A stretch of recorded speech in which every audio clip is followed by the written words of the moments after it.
My career only exists because of the generosity of other people. I've worked really hard. I continue to work really hard. I think I have talent. I think I've learned to have talent. All that is nothing without the generosity of other people.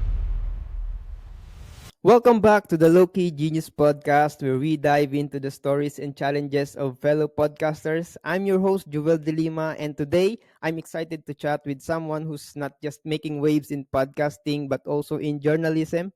Tani is freelance writer and podcaster whose independent show is SpeshFX. We're going to talk about his journey, how he built SpeshFX, the crossover between journalism and podcasting, and what it really takes to stand out in this space. Tani, welcome to the show.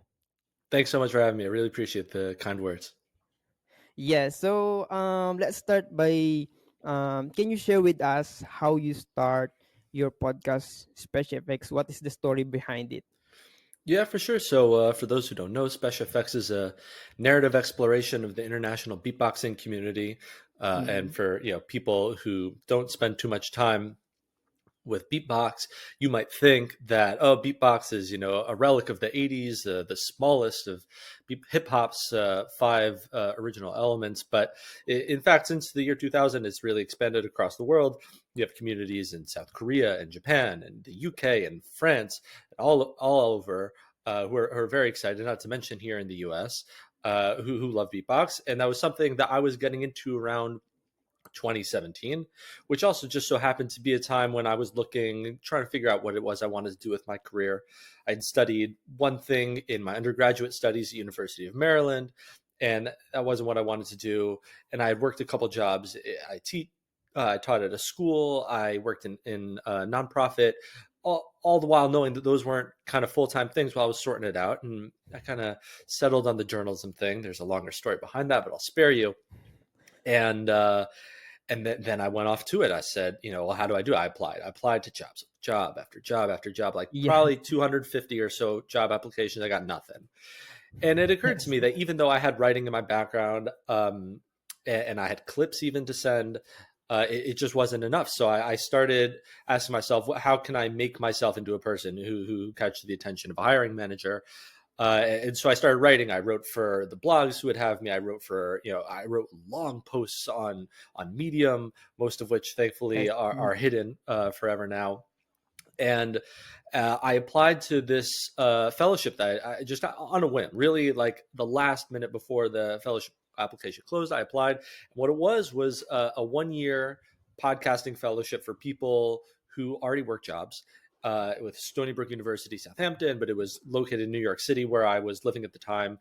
And the idea was once a week for 3 hours after work, people who worked other jobs and wanted to get into podcasting would meet, and we would get taught by industry leaders. What is podcasting? What's the industry like? How do you make a show? What kind of shows are there? And then all the technical things. They got us gear. They got us audio editing equipment, all sorts of Yes. things. And at the time, like whatever, I'm a serious guy, and I listened to these serious podcasts, and these people, they they were very successful, and I thought to myself, well, they make Hillary Clinton's podcast, they make Alec Baldwin's podcast, they work with WMIC, they're serious people, they must want me to make Serial. For those who don't know, Serial is a narrative podcast from about 2013 that kind of revolutionized the space. And so I thought to myself, well, I have to make a narrative podcast. And so I went to make a podcast about beatbox, because I thought that was a place where nobody else was kind of reporting. No one was writing about beatbox. No one was making podcasts about beatbox. And I was getting into it, and I was like, who's going to explain this to me? And then there was no one. So I thought, well, it could be me. So a month after fellowship began, I took a backpack full of gear that they gave me with the fellowship, and I trekked out to Brooklyn, where the 2018 American Beatbox Championship was, and off I went. Spent about a year and a half writing, reporting, producing the show. Interviewed people from all across the world. Interviewed people in person and over Zoom, and I guess back then it was Skype. And it became a thing, and it launched my career, which is really special. And I continue to work on SpeshFX in various capacities now, but forever in my heart, the podcast, because I mean, that was my baby, and I wouldn't be where I am without it. So I Yes. guess not so short version. Yes, and you have a great story right there. And what year exactly SpeshFX started? In what year? I mean, the podcast was released in the summer of 2019, Yeah. and I was About releasing it pandemic. just before the pandemic. Yeah, Yes. and I launched episodes. I want to say starting in May or June, and Yeah. then in July I had a launch party and a live podcast in New York City, in the Bowery Electric down the street from Astor Place, which later became a special to me for another reason. And after the launch party, the show started doing really well, or just around the launch party, I should say, the show started doing pretty nicely on Apple Podcasts, which was both a goal. Like Yes. Mhm. I don't know, in December of 2018, I had looked up, doing all this research. I was working my day job, where, frankly, between me and you and whoever else listens, they didn't give me so much work, and so I was able to do a lot of work on my podcast during the workday, whatever. I'm sure they don't begrudge me that. Um, and I was reading about, like, how do you make an independent podcast big, and one of the things was, like, make a launch party. And at the launch party, everyone's going to rate your show 5 stars. Everyone's going to download. Everyone's going to subscribe. You're going to bank a fair amount of, kind of podcasting goodwill. And so, around that time, a launch party became a goal, and it kind of came together. I had a small beatbox battle and performance at the thing, since that was topical. And around then, SpeshFX started charting on Apple Podcasts, new noteworthy charts. It was just crazy. Yes, I saw that also. And talking about your Spetch FX, are you really into beatbox, or you just choose that niche that you think that it is like niche that not really talk about? I mean, a little bit both, but it's 2025, and I've been following beatbox, seriously since 2017, and Yes. covering it since 2018, and going to live events pretty consistently the whole time. You spend enough time around it, you become caught up in it. I know a lot more about beatboxing than just about anybody in the world, and I've been interviewed for by the New York Times to talk about Yes. beatboxing and documentaries, and I don't know, I certainly like it. It's fun, and it's unique. When I take people to Yes. beatbox battles, they're like, wow, I've never heard anything like this before. um, so I certainly spend a lot of time with it.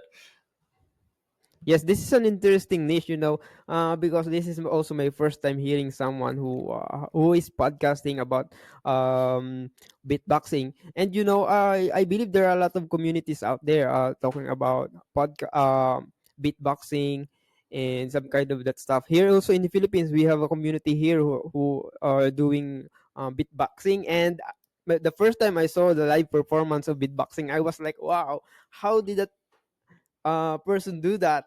I can't believe that he can do that by just in his mouth a lot of sound. Hmm. So do you know how to do beatboxing? Yeah, I mean, so for the podcast, I don't know how much of it you listen to, but the second full episode of SpeshFX is, like, it's called SpeshFX Learns to Beatbox, because one of the things that was kind of available in 2017 when I first started getting into things were like this really big community of YouTube tutorials for sounds. Like, you have a lip roll, which replicates a sub bass. It kind of comes out of the corner of your mouth. I can't do it. It's a hard sound, but it's like a Yeah. fundamental sound. You kind of, and they show you, okay, so you drop your lip, drop it, right, and you put it over there, and then you kind of pull the air. You're not pushing or anything. In any event, there was that whole thing, and the point of SpeshFX was to really follow the path of a person who gets caught up in beatboxing. Usually, whether it's through YouTube or Instagram or somewhere else, your algorithm suggests to you something, or often on Facebook. There are a lot of people who radicalize to beatbox through Facebook, whether it's through Lad Bible or other kind of aggregation pages, or Got Talent, a lot of Got Talent people. And so you see it, you get excited. And right, the first episode that I made was about, like, wait, what is this YouTube environment where people kind of send me, like, and then the second episode was like, okay, then I'm trying to get involved. And usually people aren't like me. They find out about beatbox, they want to learn how to beatbox, and so they go to these tutorials. And so I taught myself how to learn a spit snare, which is a sound that you make right here. It's kind of a kissing thing. Like, if you're a baby, babies go, and you can make that really nice. So you You push on the middle of your lips and you learn a sound.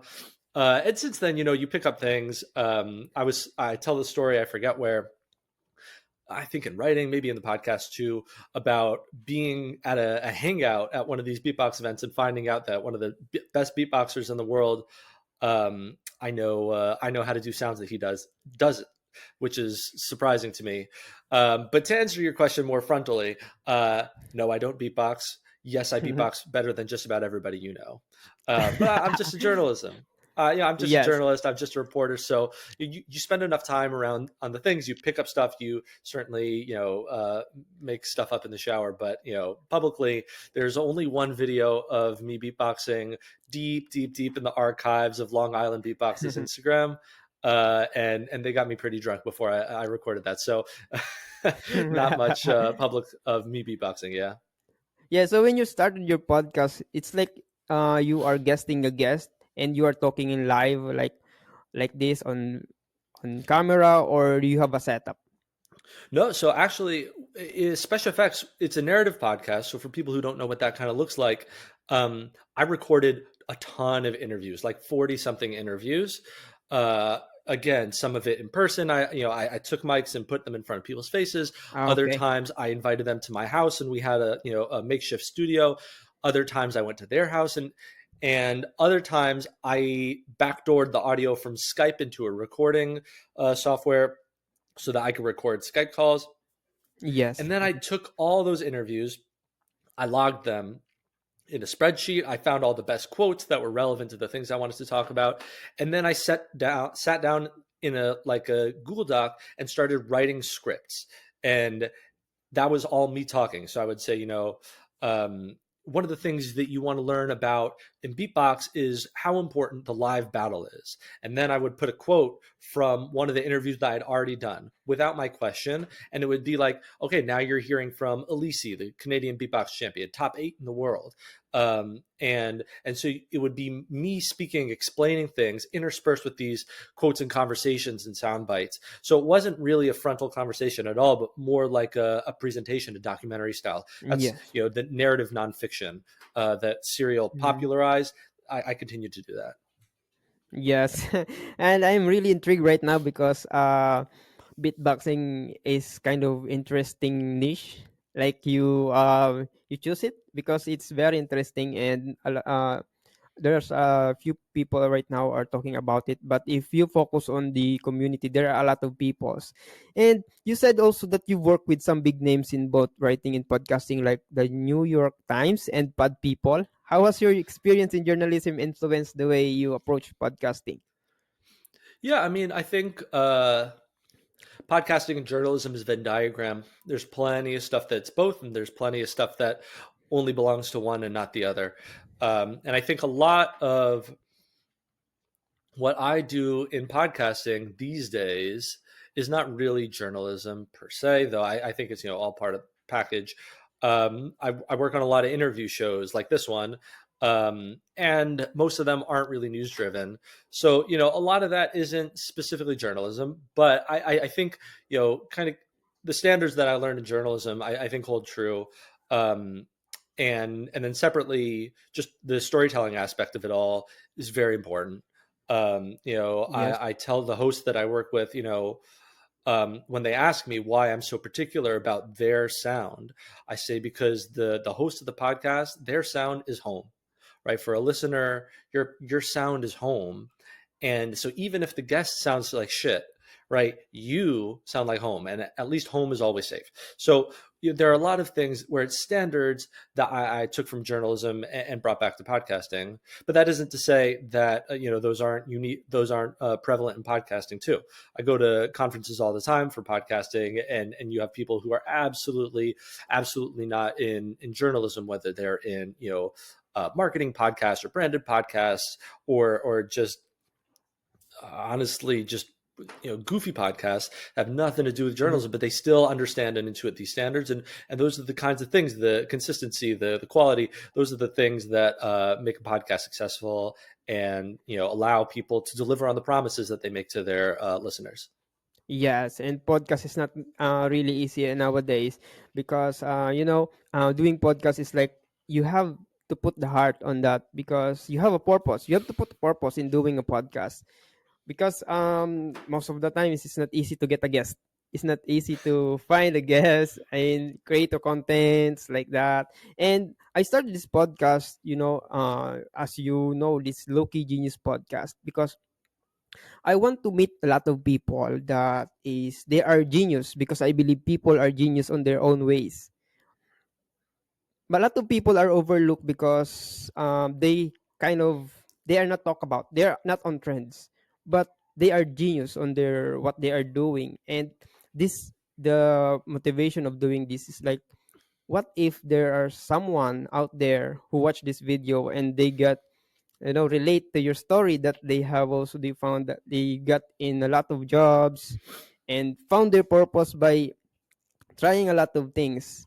And yeah, and podcasting is really a good way to share your message, to learn a lot of things from other people. Even if right now you are in beatboxing, I never expect to have someone who are in beatboxing, because I am just amazed to people who are doing beatboxing. I don't know a lot about them, but meeting you, it's you don't need to be good at something to do it.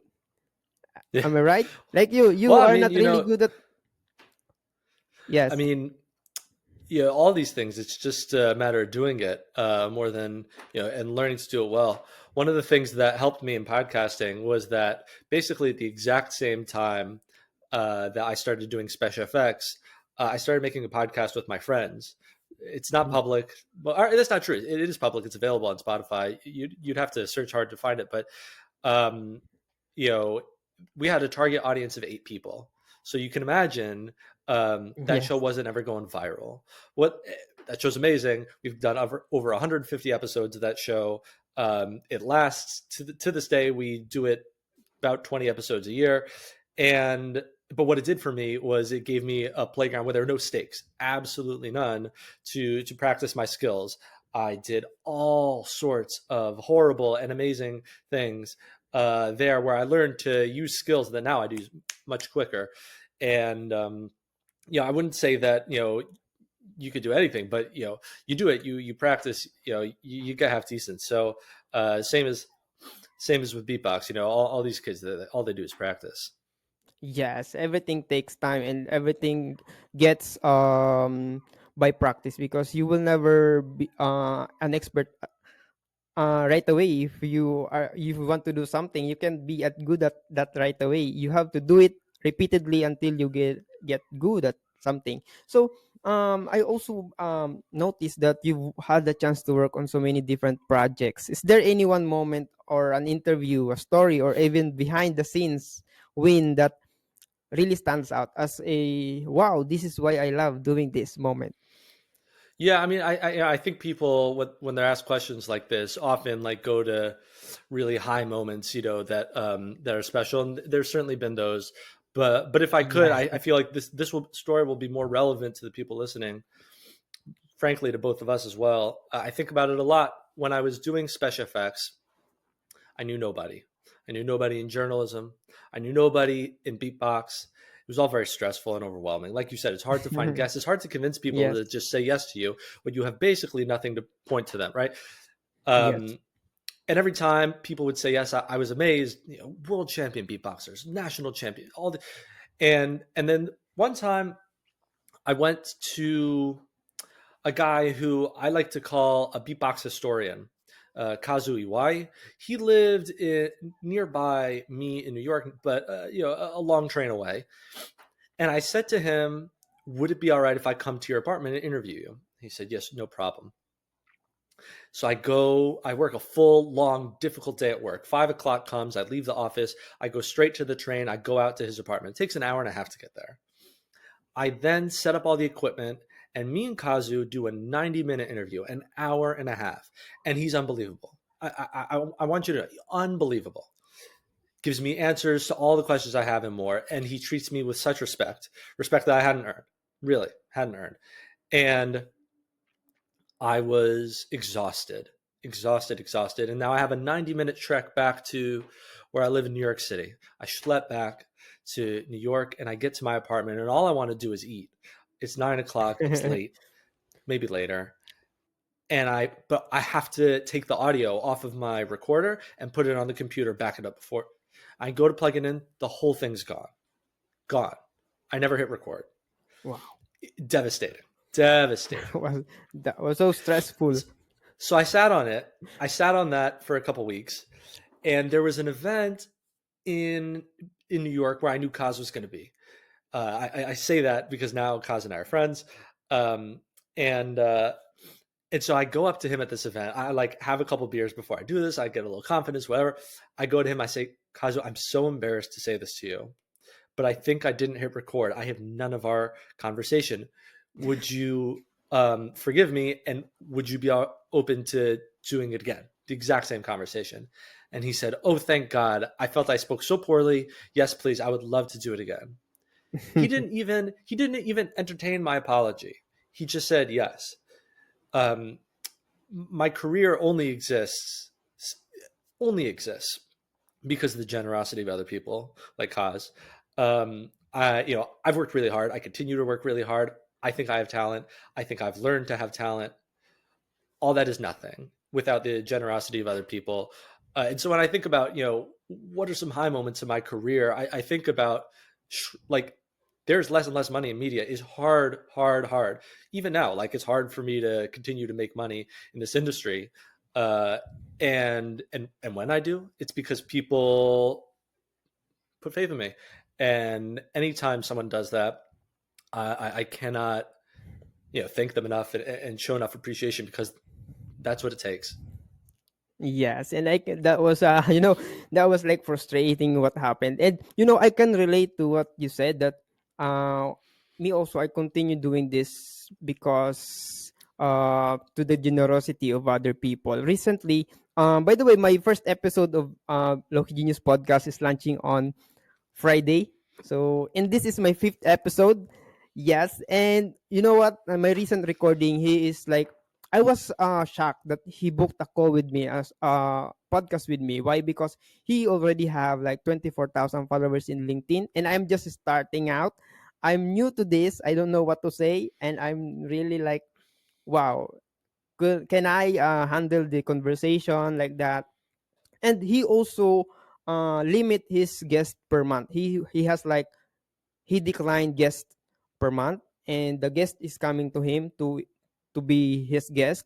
But I asked him, why did you give me an opportunity to talk to you right now? He said, uh I am just like you 30 years ago. I'm struggling looking for guests, and I can see that this opportunity can help you, motivate you to continue doing what you want. Because in the first episodes of what you do is like, it's like, oh wow, it's like I didn't have to say that I am stuttering like that. And he said that you just keep doing it, because as long as you keep doing it, you will improve, you will you will learn.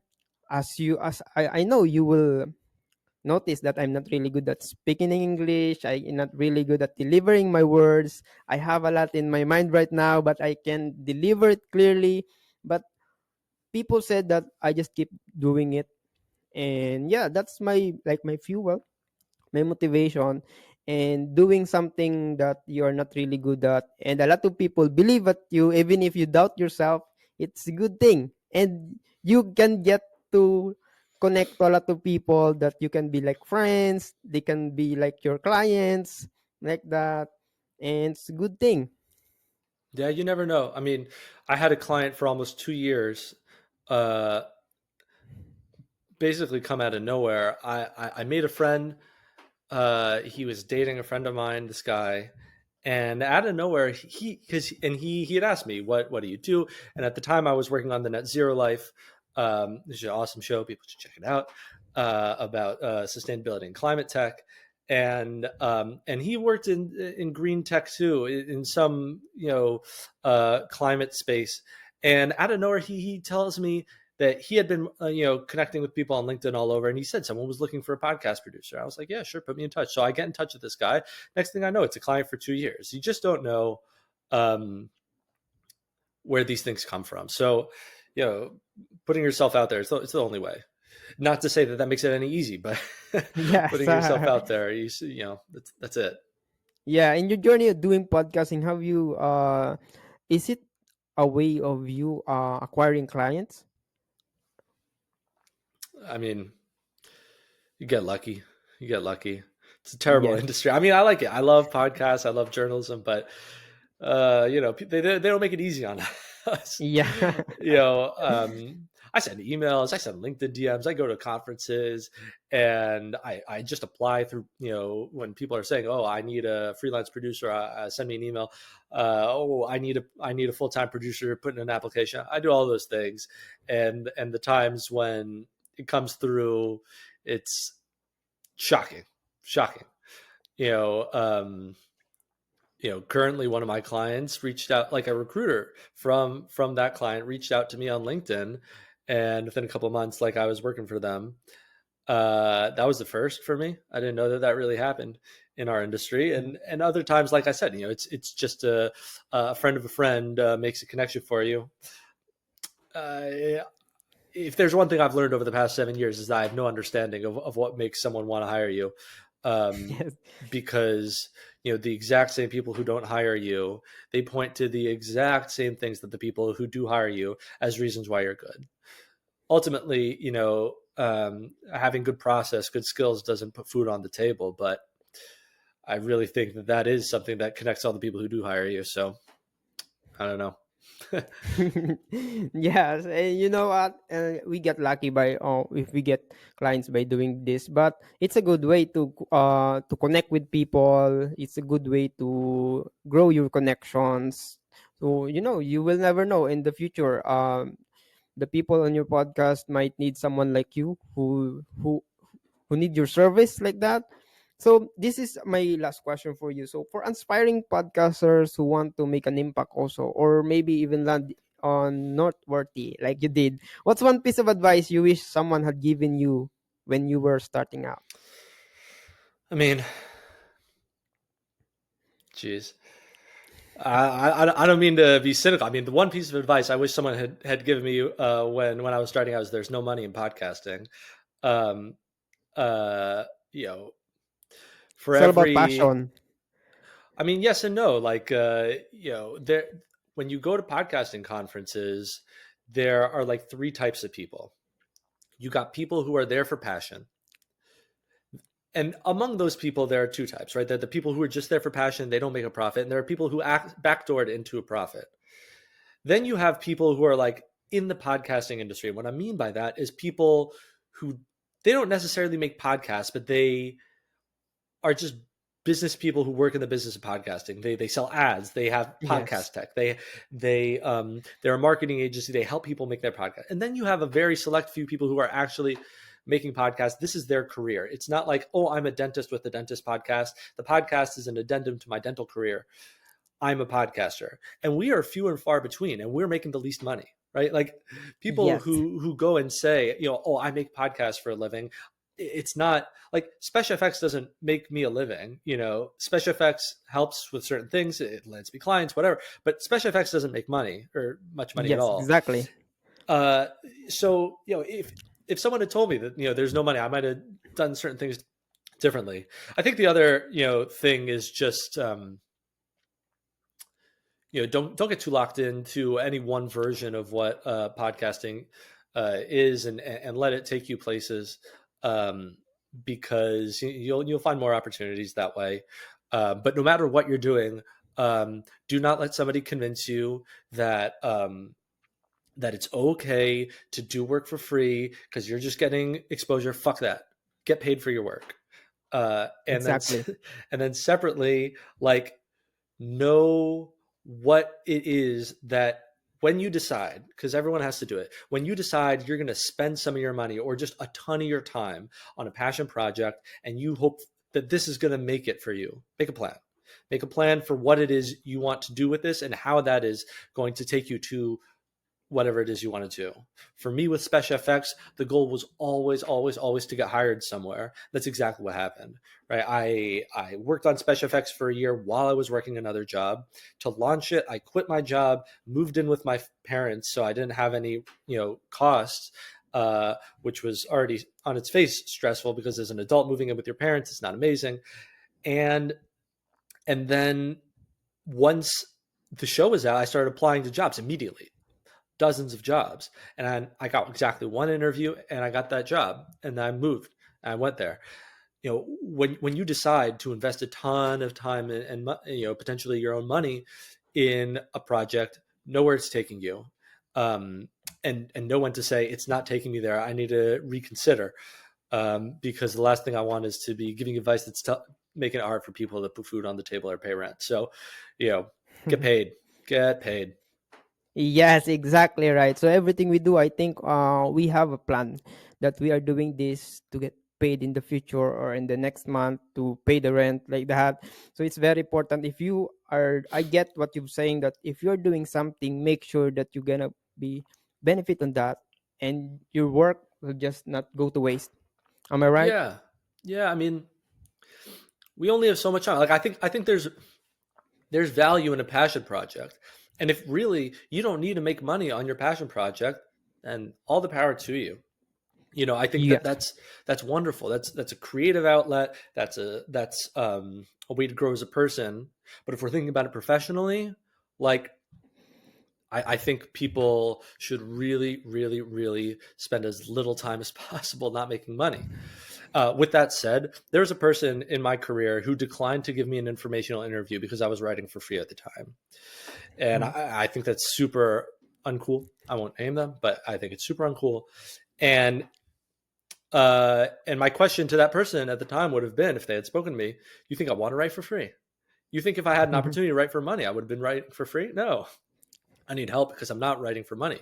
I'm trying to, if you can, pay it forward. Um, anytime I have an opportunity to help someone out, um, I do. I mean, we grow together. People always assume, oh, I'm going to make a friend with someone who's got so many followers. Oh, I'm going to make friends with someone who has such influence in the industry, and they're going to pull me up.